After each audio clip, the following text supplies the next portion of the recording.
पूजा के दौरान आंसू आना, रोंगटे खड़े होना, शरीर हिलना, उबासी आना, ये नकारात्मक ऊर्जा है या पॉजिटिव एनर्जी। तो चलो इसी वीडियो के बारे में जानते हैं। तो जय श्री राम, जय हनुमान। कैसे हैं आप सब? आई होप कि आप सब बहुत अच्छे होंगे एंड खुश होंगे। तो चलो वीडियो शुरू करते हैं।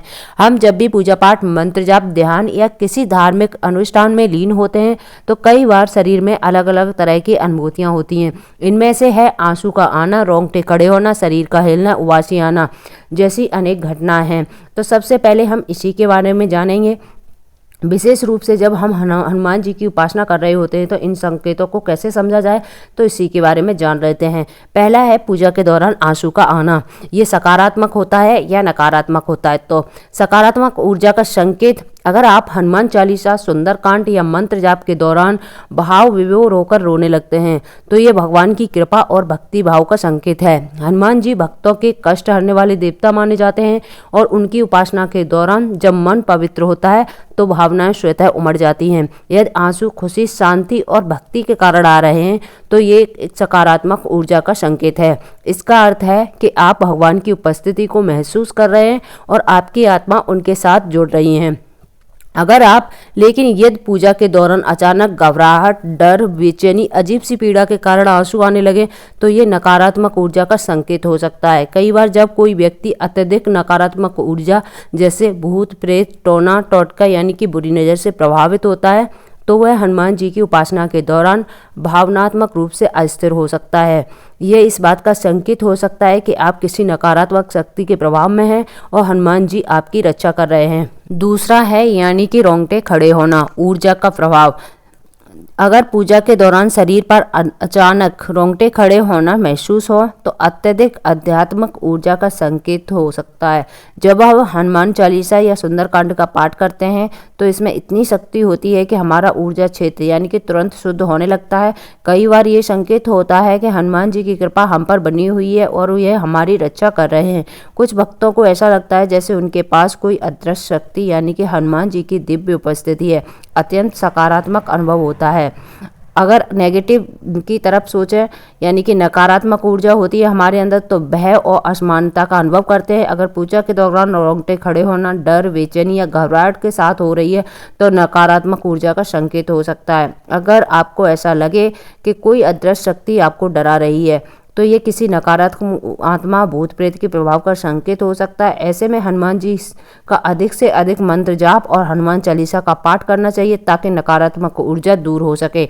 तीसरा है शरीर का हिलना यानी कि ऊर्जा के प्रभाव को समझना।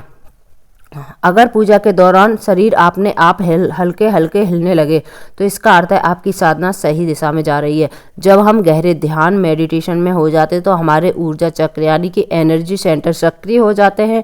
यह हनुमान जी की कृपा का संकेत भी हो सकता है क्योंकि उनकी शक्ति इतनी प्रभावशाली होती है कि भक्त के शरीर में ऊर्जा स्वतः प्रभावित होने लगती है।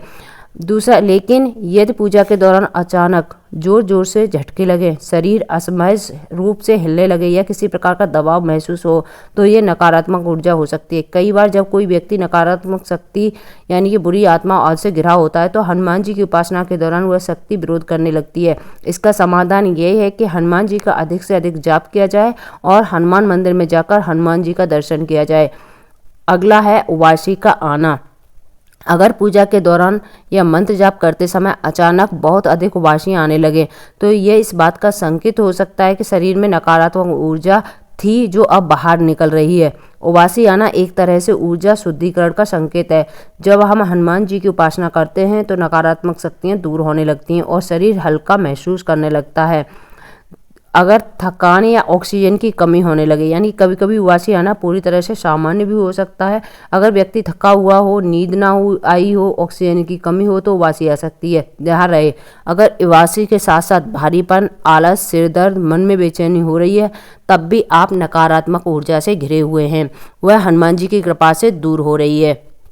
अगला है कि अगर आप अनुभवों के बाद वह शांत, हल्का और प्रसन्न हो जाए तो यह सकारात्मक ऊर्जा का संकेत है। अगर अनुभव के बाद घबराहट, डर, मानसिक अस्थिरता महसूस हो तो वह नकारात्मक ऊर्जा का संकेत है। अगर पूजा के दौरान बहुत अधिक बाधाएं आ रही हैं जैसे मंत्र ठीक से नहीं पढ़ पा रहे हैं, मन भटक रहा है, डर लग रहा है तो किसी अनुभवी व्यक्ति से आप सलाह ले सकते हैं। हनुमान चालीसा का इससे कुछ बचाव है। हनुमान चालीसा का नियमित पाठ करें, हनुमान मंत्र बोलें, ओम हम हनुमते का 108 बार पाठ करें और हनुमान मंदिर जाएं। मंगलवार और शनिवार को हनुमान जी की विशेष पूजा करें। हनुमान जी को सिंदूर, चमेली का तेल और गुड़ चना चढ़ाएं। घर में गंगा जल का छिड़काव करें और नियमित हवन करें। श्री राम का नाम लें, खुद को प्रभु के चरणों में समर्पित कर दें। पूजा के दौरान आंसू आना, रोंगटे खड़े होना, शरीर हिलना, उबासी आना ये दर्शाते हैं कि आप किसी ऊर्जात्मक प्रभाव से गुजर रहे हैं। अगर ये अनुभव शांति, भक्ति, प्रसन्नता लाता है तो यह सकारात्मक ऊर्जा है। यदि डर, घबराहट, बेचैनी महसूस हो तो नकारात्मक ऊर्जा का संकेत हो सकता है। हनुमान जी की आराधना से हर प्रकार की नकारात्मक शक्तियाँ दूर हो जाती हैं। तो थैंक यू फॉर वॉचिंग। जय श्री राम, जय हनुमान।